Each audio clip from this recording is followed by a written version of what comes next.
چوہان صاحب، الیکشن کی کمپین جاری ہے آزاد کشمیر میں.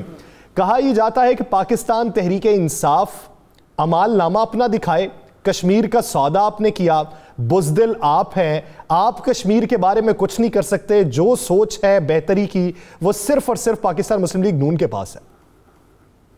بسم اللہ الرحمن الرحیم.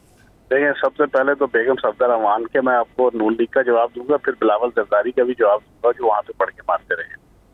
نون لیگ اور بیگم صفدر امان صاحبہ کی یہ عرض ہے کہ 2016 کا الیکشن تھا کشمیر کا، اور بالکل چکوٹھی کے پاس جناب مظفر آباد کے بارڈر پہ جہاں پہ انڈیا کا بارڈر شروع ہوتا ہے وہاں پہ جلسہ تھا، اور نواز شریف صاحب وہاں پہ تقریر کرنے گئے، اور آپ یقین جانے تقریر میں جناب وہ پاکستان کی فوج کے خلاف جناب وہ باتیں کر رہے تھے، ڈائریکٹلی انڈائریکٹلی، اور انڈیا کی اور اپنی پالیسیز کی تعریفیں کر رہے تھے.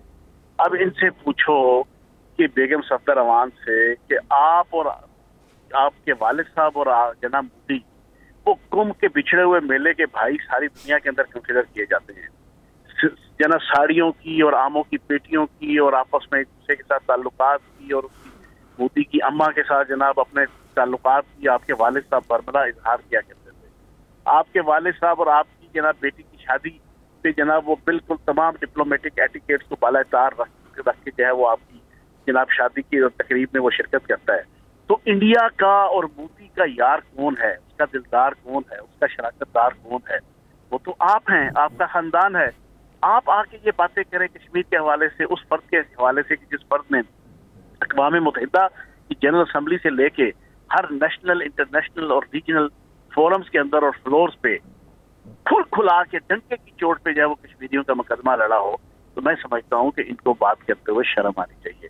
دوسرا، بیگم صفدر امان صاحبہ کے لیے یہ عرض ہے کہ آپ نے جس الیکشن میں حصہ ڈالا، گلگت بلتستان میں ہاتھ ڈالا، وہاں پہ ناکام اور ناکام. اب اللہ پاک کے کرم سے آپ نے اس میں بھی ہاتھ ڈالا ہے. پہلے ان کو 1 یا 2 سیٹوں کا شاید میرے کاغذوں میں تھا کہ شاید یہ نکال لیں 45 میں سے. اب آپ میری بات لکھ لیں کہ ان کو شاید 1 سیٹ بھی نہیں ملے گی. اب آتے ہیں بلاول زرداری کی طرف. یہ بھی سننا بڑی دلچسپ بات بتاؤں گا. بلاول زرداری صاحب 45 میں سے 8 سیٹوں پہ کینڈیڈیٹ کھڑے کر کے بڑکے مارتے پھر رہے ہیں حکومت بنانے کی اور انقلاب لانے کی. یہ بالکل وہی ہے. وہ ایک بندہ تھا، اس ہر روز رات کو نا مسلح اپنے سین میں جناب بچھا کے نا دھاڑے مار مار کے آہو بکا کر کے دعائیں کرتا تھا، اے اللہ مجھے اولاد نرینہ دے دے، اے اللہ مجھے اولاد نرینہ دے دے. ہوتا تھا، دھاڑے مارتا تھا، ہمسائے تنگ سے جناب ان کی نیندیں ڈسٹرب تھی. اور پہلے 45 جو کم از کم 26 سیٹیں جتنی ہے، اس کے بعد حکومت بڑھنی ہے تو انقلاب آ رہا ہے. کینڈیڈیٹ تو اٹھ کھڑے کی نا. تو یہ بلاول زرداری بڑکے ہیں اور اس کے علاوہ کچھ نہیں ہے. ان کے پلے کچھ نہیں ہے. انشاءاللہ پی ٹی آئی وہاں سے واضح اکثریت سے جیتے گی، کیونکہ کشمیریوں کو پتہ ہے کہ جو کشمیر کی جنگ اور جو کشمیر کا مقدمہ وزیر اعظم پاکستان عمران خان صاحب نے لڑا ہے وہ آج تک کسی نے نہیں لڑا. اور میں آپ کو ایک چیز بڑی کلیئر بتاؤں، میری ذاتی رائے میں دنیا کی تمام اقوام میں سے سب سے زیادہ باشعور اور سمجھدار جو ہے وہ کشمیری عوام ہے. جتنے وہ یورپ، امریکہ، دنیا کے ہر فیاض الرحمان صاحب معذرت سے مریم صاحبہ اور میاں نواز سے بھی کشمیری ہیں، انہوں نے خود کہا ہے کشمیری ہیں، پر غدار ہر قوم میں ہوتے ہیں. عمر عبداللہ اور یہ سارے لوگ بھی جو ہے نا یہ بھی کشمیری تھے، ٹھیک ہے نا. عمر عبداللہ کا باپ بھی کشمیری تھا.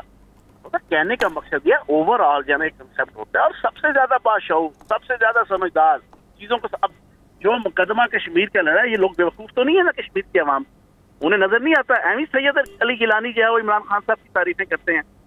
ایویں جو ہے نا وہ مقبوضہ کشمیر کے اندر جو ہے وہ لوگ اپنے پیاروں کی لاشیں اٹھا کے جو ہے نا عمران خان زندہ باد کے نعرے لگاتے ہیں. آپ پوچھیں نا کیوں کرتے ہیں وہ؟ نواز شریف زندہ باد کے نعرے کیوں نہیں مقبوضہ کشمیر میں جناب وہ شہیدوں کی جناب جنازوں کے میں لگے؟ عمران خان صاحب کے کیوں لگتے ہیں؟ کیونکہ عمران خان صاحب نے بینگ اے پرائم منسٹر جس انداز سے کشمیریوں کا مقدمہ لڑا ہے آج سے پہلے پاکستان کے کسی لیڈر نے نہیں لڑا. تو اس وجہ سے میں سمجھتا ہوں کہ انشاءاللہ 25 جولائی کو اچھا رزلٹ آئے گا. باقی بلاول زرداری صاحب سے میری گزارش ہے، خدا کا واسطہ جی پہلے 24-25 کینڈیڈیٹ جو نا وہ جتو گے تو اس کے بعد انقلاب آئے گا نا. ایویں جو ہے نا تماما مانگتے پھرتے پہ ہو جانا.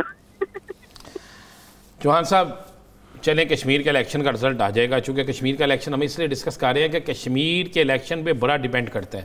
پیپلز پارٹی بھی، نون لیگ بھی، تحریک انصاف بھی اسے 2023 سے پہلے ایک ٹرائی سمجھ لیا ہے، یا ایک سمجھ لیا ہے کہ یہ ٹیسٹ کیس ہے کہ اس ٹیسٹ کیس میں کون جیتا ہے. پاکستانی سیاست کی طرف آ جاتے ہیں. پاکستانی سیاست میں پی ڈی ایم آپ کے خلاف تھی، ختم ہو گئی. بلاول ورسز مسلم لیگ نون شروع ہو گئی. یہ سارے معاملات شروع ہو گئے. لیکن اس سے خوفناک چیز یہ ہے، یہ تو آپ کے آپ جتنے لوگوں پہ آپ لوگوں نے الزام لگائے، جتنے سیاسی جماعتوں کے لوگوں پہ کہ انہوں نے کرپشن کی، جس بنیاد پر آپ آئے ہیں کہ ہم نے کرپشن کا خاتمہ کرنا، وہ سب کے سب جو ہے عدالتوں سے ان کے جو تفصیلی فیصلے آتے ہیں وہ بڑے خوفناک ہیں. وہ اس طرح لگتا ہے جیسے نیب کے خلاف یہ حکومت کے خلاف چارج شیٹ ہے. مجھے اب ایک چیز بتائیں رانا صاحب، عدالتیں اور نیب جو ہے نا وہ عمران خان صاحب کے انڈر ہیں یا حکومت کے انڈر ہیں یا پی ٹی آئی کے انڈر ہیں؟ بھائی وہ آزاد ہیں. یہ سوال پوچھیں آپ نیب کے ترجمان سے، پوچھیں یہ سوال پوچھیں آپ عدالتوں سے پوچھیں. ہمارا تو کوئی لینا دینا نہیں. ہمارا تو اس حد تک ہے کہ جو پروسیکیوشن کے ادارے ہیں ان کو فری ہینڈ ملنا چاہیے. وہ پرائم منسٹر آف پاکستان اور پی ٹی آئی کی حکومت نے فری ہینڈ دیا. اب اگر ان میں سے کچھ کی اور ضمانتیں ہو رہی ہیں کہ ان کو رہائی نہیں مل رہی، ان کو جناب پاکی صافی کا سرٹیفکیٹ نہیں مل رہا، ضمانتیں 302 کے اندر بھی امریکہ اور یورپ کے اندر بھی ہو جاتی ہیں جناب، یہ تو کوئی وہ چیز نہیں ہے. لیکن اگر یہ ہو بھی رہی ہیں اور جس کے حوالے سے آپ کی اپریہنشن ہے، میری بھی یہی ہے، عام پبلک کی بھی یہی ہے، اس کے حوالے سے پھر ان سے پوچھیں نا عدالتوں سے. ہم کوئی عدالتوں کے ترجمان تو نہیں ہے. نہیں آپ عدالتوں کے ترجمان نہیں ہیں، لیکن آپ کا یہ دعویٰ تھا کہ ان لوگوں نے کرپشن کی ہے. پھر کہاں پہ خرابی ہے کہ ان کی کرپشن ثابت نہیں ہو؟ یہ عدالتی سسٹم کے اندر ہے نا، انصاف کے سسٹم کے اندر ہے، انصاف کے سسٹم کے اندر ہے نا. ہوں 25 ارب روپے کی جناب منی لانڈرنگ رمضان شوگر مل چاہیے.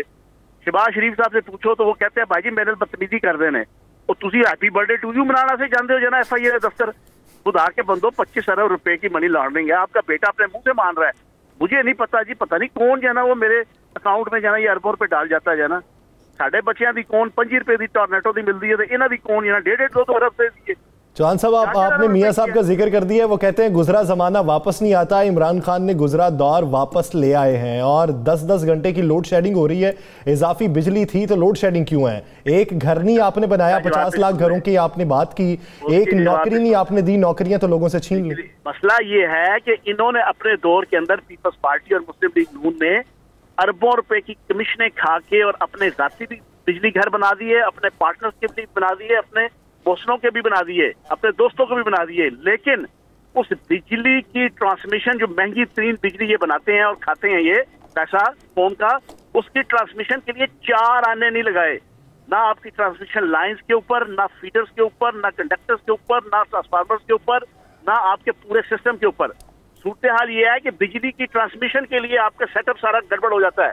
جب بجلی کی لوڈ بڑھتا ہے، جب یوزیج کا، تو وہ ٹرانسمٹ ہونے کے لیے ساری چیزیں فلاپ ہو جاتی ہیں. اب اس کی طرف ہماری حکومت توجہ دے رہی ہے کہ اس کی ٹرانسمیشن کے اوپر بھی جانا کم از کم توجہ دی جائے کہ کس طریقے سے اس کو ٹرانسمٹ کرنا ہے. تو یہ اصل پرابلم یہ ہے. تو اب اس پہ انشاءاللہ توجہ دے رہے ہیں. باقی اربوں روپے کا پیسہ ان تمام بجلی گھروں سے پرائیویٹ نیگوشیٹ کر کے جو بڑے اونچے ریٹس کے اوپر یہاں تک طے کیا ہوا تھا کہ بجلی آگے یوز ہو یا نہ ہو، یہ پیدا کریں یا نہ کریں، ان کو پیسے اربوں روپے ملیں گے. یہ لوٹ مار تھی ان کے دور کے اندر جو ختم کی گئی.